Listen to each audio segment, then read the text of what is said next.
everyone, this is Gail from Gail Julie Makes. I hope you're all doing well. Just back with another quick video to show you my new stencil stash.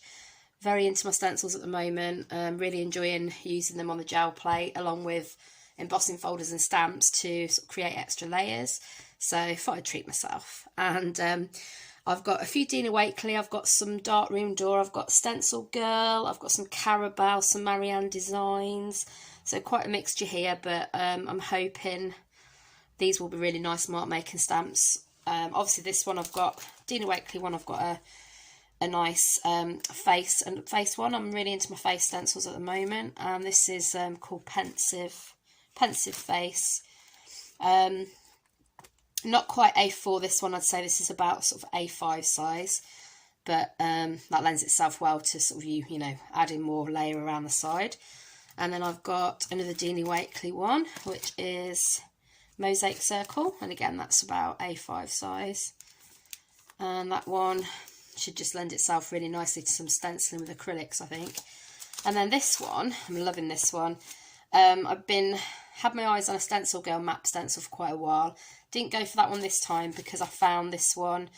This is by Marianne Design, and you've got like the sort of skyline effect. There's two skyline on either side, and then you've got the maps in the centre there, which I think will work really well for some nice mark making.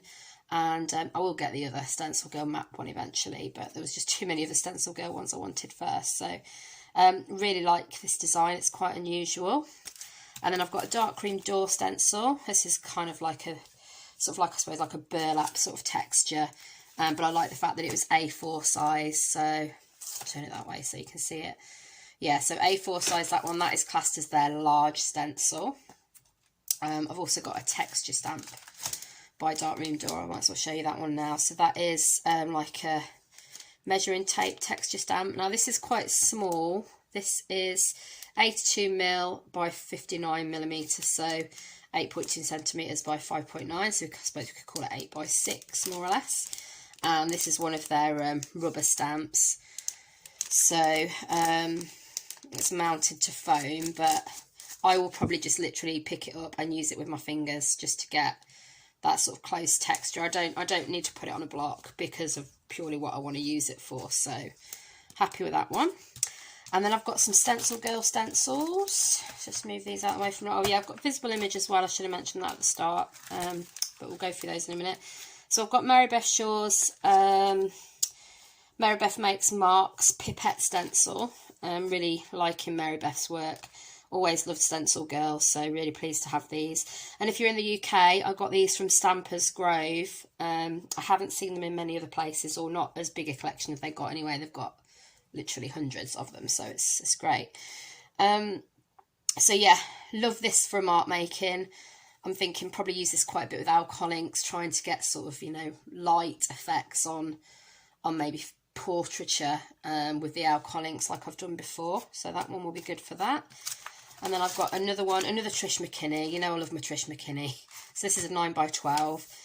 Again, I'd sort of say this is pretty much A4 size. And this is Line Waves.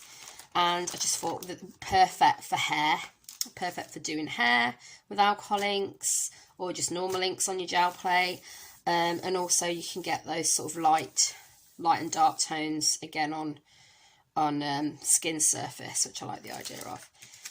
Now I've got these two because there's been people I've noticed asking on various sites about the difference between using masks and stencils on your plate. So we've got a mask here, which will obviously, these white areas will block out you know, parts of the picture, and then we've got a stencil here where you would actually, your paint or ink would go through these sections and your white section here would be blocked out. So it's basically like a positive and negative, but I will make a separate video on that. So that's my plan for using those. And then again, more stencils for that mark making that I wanted to do to show light and dark and different tones. This is Visible Image Scribble, and this is by Visible Image. It's called Graffiti, and they're around about your 6 by 6 size. I like the fact that this one hasn't got an edge in as well. A lot of stencils obviously have an edge in, but I love stencils that don't. I mean, obviously you can go in and cut the edging off, which I may well do on this one, so I've not got that sort of squareness of the, you know, the stencil. Don't be afraid to do that. If that's what you're looking for, then go for it, guys. And lastly, in my stash here, I've got now I love this Carabao Studio Art Gel Print. Now with this you actually get a texture plate to use and you get a gel plate. You can never have too many gel plates, guys, as you know. I'm just going to open it up. So I have got a lovely texture plate there, and again, as you can probably tell from the picture, I'm thinking about using that for my lights and darks, and trying to create that sense of depth with, you know, a light source. And you've got little tiny bits of text in between, which I also love, so I think that one could be a really interesting plate to use. That is actually my first sort of texture plate from Carabao. I've used their stencils before, which I love, so I'm interested to try that one out. And this is the plate. Now I usually use gel press, as you know. You've probably seen them in my previous videos. In fact, they're the only ones that I use. This is thinner, guys. It is a lot thinner. If I show you in comparison, have I got my... That's a round one, but I'll just show you. Actually, let's get my 6x6. So this is a bit grubby, but if I just show you the difference in the thickness. There we go, look. So side by side, let's do it this way. It's probably nearly half the size, or maybe, yeah, I'd say half the size or just over this one. So one thing I would say that is probably going to be useful for, and what I may use it for, is two things really. You could either use this in a sketchbook, because it would be, sorry, that's a noise. Use it in a sketchbook because it would be ideal to sit between your journal pages if you need to leave it to dry, because it's not too thick, so that would work. So, you know, you might have thought, right, I need this print on this journal page. I'm just going to leave it there for a couple of minutes, go off. You might close your book, you know, and then it's going to dry and you can just remove it. The other thing I might use it for is a painting palette. Now, I've seen a lot of people recently on various videos that I've been watching actually laying their paint on here like it's just a normal palette, and either using a palette knife with it and transferring it across to their normal gel plate, or just using it as a general palette for whatever they're doing, really. You know, they might not even be using a gel plate, they might just be working on paper and just use that as a good palette. And then I guess, you know, you're going to have things left over on there, aren't you? You're going to have acrylics or whatever left over on there that then might leave you with a nice grungy print for your next pull. So yeah, so happy with that. So that is the Carabao art gel print. So you get the 6x6 plate, and I'm not entirely sure what this one's called. I can't remember now.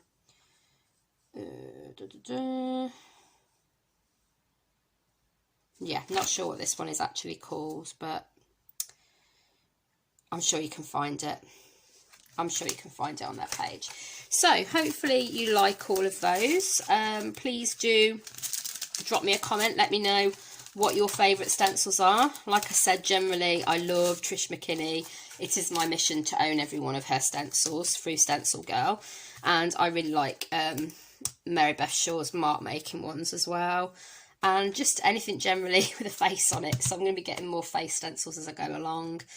I like the interesting faces, the moody looking ones generally, but you know, there's plenty out there. Okay guys, so I do hope you've enjoyed this this quick look at my stash. If you are interested, I do have a much bigger stash of stencils that I can take you through if you really are obsessed with stencils like me. So let me know below if you'd like me, drop me a comment below if you would like me to do that. I haven't really got any proper storage for them yet. I tend to keep them in a plastic folder, so storage is something I really want to address, and maybe get myself like a pegboard or something and actually get them all hung up, which I've seen some people do recently. Mary Beth Shaw, I know, has got like a wheelable one with pegboard that she hangs on both sides. like the sound of that, but I don't know. I've got a friend that's really good with woodwork that might possibly be able to make me something, so I'm quite lucky there.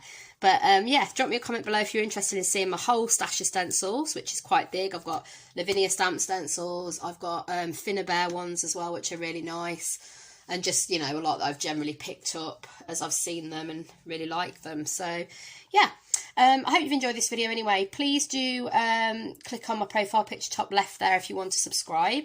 If you hit the bell and all notifications, it will let you know whenever I've got a new video coming out. Bottom left there is another video that I think you might be interested in. So please do go and check out the channel. I think we're about 650 subscribers now, which has gone up a good chunk in the last couple of weeks. So thanks ever so much, guys. As always, really appreciate your support. And I hope you get some crafting in this week. Take care of yourselves, and I'll see you in the next one. Bye for now.